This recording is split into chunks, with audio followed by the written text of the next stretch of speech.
Hi there, I'm David DeBoy, and welcome to another episode of Born in Baltimore, where we get a chance to tell the stories of companies that got their start in Baltimore and then went on to do great things. Like Ayer St. Gross. Even though their history is a little long in the tooth, their executives and management team here at the offices are some of the most innovative and forward-thinking individuals you're ever going to meet. Jim, this is just such a wonderful space. Now, the area that we're in is called what? Locust Point. Okay. And this building used to be what? This was a Procter & Gamble manufacturing facility that all they did was make soap. Really? And this was the glycerin building. So what was down in this area? This here? was nothing but tanks, and all the windows were bricked up. And why did you decide to do all this work to stay in Baltimore? Well, I think we're committed to Baltimore. We love Baltimore. We all have families here. We're committed to the future of Baltimore, and you can't get a better space. I mean, we travel around the world, and having a space with these views, being right on the waterfront, I'll tell you, you can't do better than this anywhere.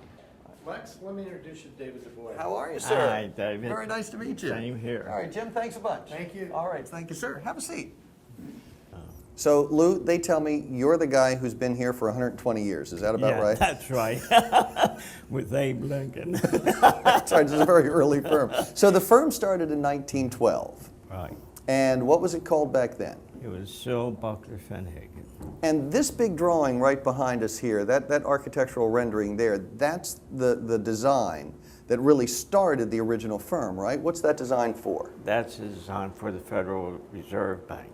Now, in the 50s is also when you all started designing the buildings for Johns Hopkins, correct?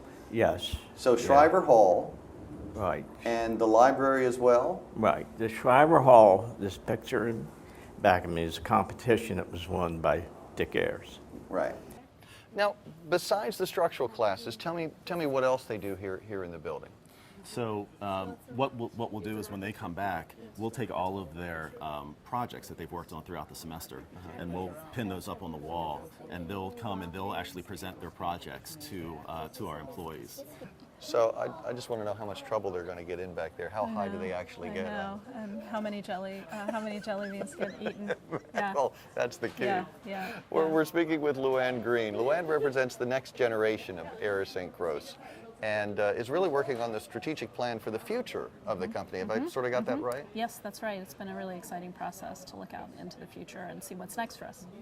Your company, like all companies, has gone through boom and bust, through economies that have grown and shrunk. How in the world does a company this size plan for the future? Well, it's interesting. There are definite cycles. There's no question about it. We have invested heavily in our relationships with our clients, and so we're often acting as an extension of staff for them.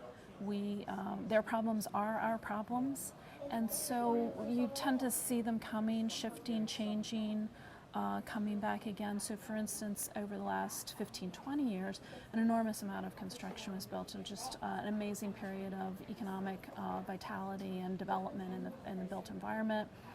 Demographics were shifting, all those things coming together. And now we're seeing people really look at, we've just built a lot. How do we become good stewards of that? Thanks for joining us for this episode of Born in Baltimore.